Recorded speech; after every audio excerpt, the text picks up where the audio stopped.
Bienvenidos a otro episodio más de Antisemitismo en la Historia, un podcast donde exploramos los eventos de antisemitismo, conocidos y no tan conocidos, de la historia de la humanidad. En este episodio exploramos un hecho que marcó el comienzo de una etapa oscura en la vida judía del Imperio Ruso, el pogromo de Elisabethgrad, ocurrido en abril de 1881. Aunque no fue el primer acto de violencia antijudía en la región, sí fue el primero de una ola sistemática de pogromos que se extendería durante varios años y que afectaría de manera profunda la historia, la identidad y la demografía del pueblo judío en Europa del Este. Elisabethgrad era una ciudad situada en el sur del Imperio Ruso, en lo que hoy es Kropivnitsky, Ucrania. Pertenecía a la llamada zona de asentamiento, un área geográfica en la que los judíos tenían permitido residir, a diferencia del resto del imperio. Esta zona fue establecida por el régimen zarista a finales del siglo XVIII, tras las particiones de Polonia, y comprendía gran parte del oeste y suroeste del imperio. La zona de asentamiento se convirtió, durante el siglo XIX, en el hogar de la mayoría de la población judía del Imperio Ruso. La comunidad judía de Elisabethgrad era numerosa, activa y bien integrada en la economía local. Muchos judíos eran artesanos, comerciantes y pequeños empresarios. Aunque existían tensiones, sobre todo de tipo económico y religioso, la convivencia no había derivado en violencia organizada hasta ese momento. Sin embargo, el asesinato del zar Alejandro II, ocurrido el 13 de marzo de 1881, provocó un cambio radical. Alejandro II había sido visto como un zar reformista. Había abolido la servidumbre en 1861 y había introducido reformas judiciales, militares y educativas. Aunque no promovió la plena igualdad para los judíos, sí se habían discutido en su gobierno algunas posibilidades de integración parcial. Su asesinato fue cometido por un grupo revolucionario llamado Narodnaya Volia, o la voluntad del pueblo. Ninguno de los asesinos era judío. Sin embargo, comenzaron a circular rumores que culpaban a los judíos, basados en la participación de una mujer judía como sospechosa de colaborar con el grupo. Estos rumores fueron difundidos por panfletos, prensa sensacionalista, clérigos y funcionarios locales con actitudes hostiles hacia los judíos. El clima social y político era tenso. En Elisabethgrad, además de la agitación política, existía resentimiento económico hacia los judíos, quienes eran percibidos por sectores cristianos ortodoxos como una competencia desleal o como un grupo privilegiado. A pesar de vivir bajo fuertes restricciones legales, la tensión aumentó aún más durante la Semana Santa Ortodoxa, que coincidía con la Pascua judía. Las autoridades locales impusieron restricciones a las celebraciones religiosas de los judíos y también hubo fricciones por la venta de productos alimenticios. Este ambiente ya inflamable estalló el 15 de abril de 1881, cuando un incidente en una taberna sirvió como detonante. Un campesino, tras discutir con el propietario judío de una taberna, salió gritando que los judíos habían matado al zar. Estas palabras no fueron casuales, reflejaban semanas de rumores, resentimiento y predisposición a la violencia. Poco después, se formó una turba que comenzó a recorrer las calles gritando consignas antisemitas. En cuestión de horas, comenzaron los ataques a viviendas y negocios de judíos. Durante 3 días, Elisabethgrad se sumió en el caos. Se calcula que al menos 418 viviendas y 290 tiendas propiedad de judíos fueron saqueadas. Las sinagogas fueron vandalizadas, los libros sagrados destruidos y las escuelas judías atacadas. La violencia no se centró en asesinatos masivos, como ocurriría en pogromos posteriores, pero sí hubo muertos. 3 personas murieron, entre ellas 2 saqueadores que consumieron alcohol adulterado durante el saqueo. Decenas de personas resultaron heridas. Lo más significativo fue la actitud de las autoridades. La policía local no intervino durante los primeros 2 días. Solo hasta el tercer día se desplegaron fuerzas del orden para restaurar la calma.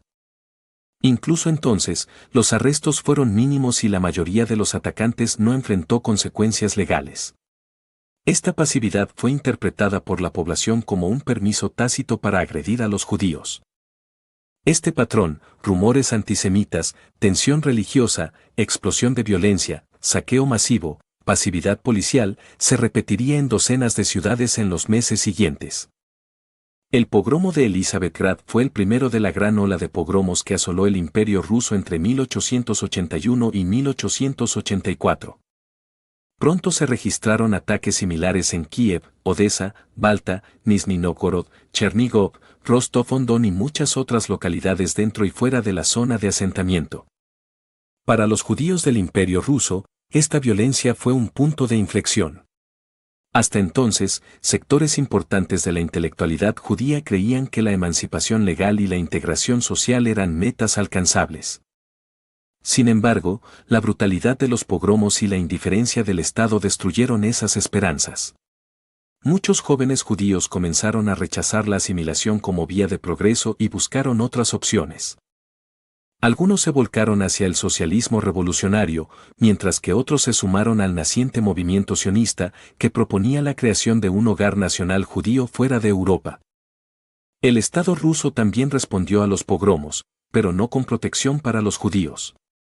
Al contrario, el nuevo zar Alejandro III, que sucedió a su padre asesinado, adoptó una línea autoritaria y conservadora. En mayo de 1882, su gobierno promulgó las llamadas leyes temporales, conocidas como las leyes de Mayo. Estas leyes restringieron aún más la vida de los judíos dentro de la zona de asentamiento. Prohibieron que los judíos vivieran fuera de ciudades y pueblos, incluso dentro del área designada. También limitaron su acceso a la propiedad inmobiliaria y su participación en ciertos oficios y profesiones. El pretexto de estas leyes era evitar conflictos entre cristianos y judíos. En la práctica, reforzaron la segregación, la pobreza y la exclusión. Las leyes de mayo de 1882 permanecieron vigentes hasta la caída del Imperio ruso en 1917. Constituyeron una de las bases legales más duraderas del antisemitismo institucionalizado en la Rusia zarista. Frente a este escenario, miles de judíos comenzaron a emigrar. El pogromo de Elisabethgrad y los que siguieron fueron el origen de un movimiento migratorio masivo que transformó la historia del pueblo judío. Entre 1881 y 1914, más de 2 millones de judíos del Imperio ruso emigraron, principalmente a Estados Unidos, pero también a países de Europa Occidental y, en menor medida, a Palestina, entonces bajo dominio otomano.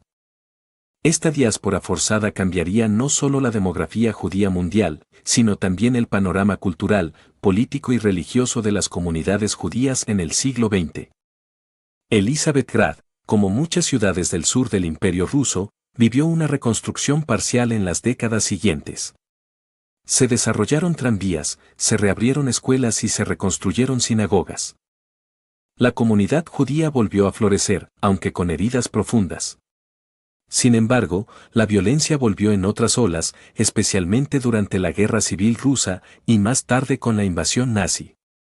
Durante el Holocausto, la comunidad judía de Elisabethgrad fue prácticamente aniquilada. De miles de miembros que hubo a finales del siglo XIX, solo unos cientos sobrevivieron a la Segunda Guerra Mundial. Hoy, la comunidad judía de la ciudad es apenas simbólica. Pero su historia, marcada por el pogromo de 1881, es un recordatorio fundamental de cómo la violencia puede ser sembrada desde el rumor, alimentada por el prejuicio y ejecutada con la complicidad del silencio. El pogromo de Elisabethgrad no fue el más sangriento, ni el más conocido. Pero fue el primero en una cadena de actos de violencia sistemática que modificaron para siempre la historia de los judíos en Europa Oriental. Fue una señal de advertencia ignorada, un presagio de tragedias mayores, una lección amarga sobre la fragilidad de la convivencia cuando el Estado no protege a sus ciudadanos por igual. La historia de Elisabethgrad también nos recuerda que el antisemitismo no necesita argumentos racionales ni verdades comprobadas. Le basta con rumores, resentimientos y autoridades que miren hacia otro lado. Por eso, recordar estos hechos no es solo un acto de memoria, sino de prevención. Porque cuando el silencio se impone frente al odio, la violencia se convierte en costumbre. Y cuando la violencia se normaliza, se pierde espacio, se pierde dignidad y, a menudo, también se pierde la vida. Gracias por escuchar Antisemitismo en la Historia. En cada episodio, Honramos la memoria de quienes sufrieron injusticias y tratamos de comprender cómo y por qué sucedieron, para que nunca vuelvan a repetirse.